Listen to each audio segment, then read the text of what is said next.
Ayan, perfect. Sana maraming benta. Pabili po. Ano po yun?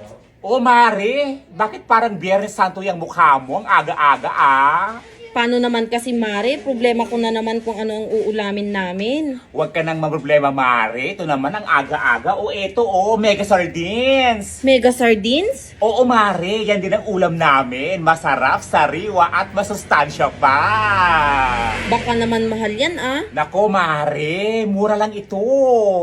Sige, Mare, kuha ko niyan 5. Bakit ang dami naman, Mare? Siyempre, ulam namin ngayon at pati na rin mamayang gabi.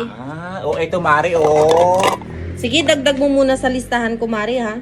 Mare, wala namang utang ngayon kasi tignan mo kakabukas ko pa nga lang, Sige na, Mare. Wala pa kasing sahod si Mister. Bigay ko na lang din sa katapusan. Mare, lulis na lulis naman, utang na loob. Wala mo nang utang-utang ngayon. Sige na, Mare. Huwag ka nang maramot. Masama yan. Hindi po ako maramot. Ang akin lang, kakabos ko pa ng tindahan namin. Wala pa akong buwan na mano. Tapos, uutang na naman kayo dito.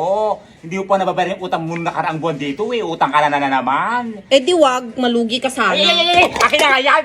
Itong babae na to, kakasabi ko lang na walang utang-utang ngayon kasi lunes na lunes, kakabukas ng tindahan namin, wala akong buwan naman, utang na utang, nakakaloka! Lumasan ka dito! Aga-aga ha!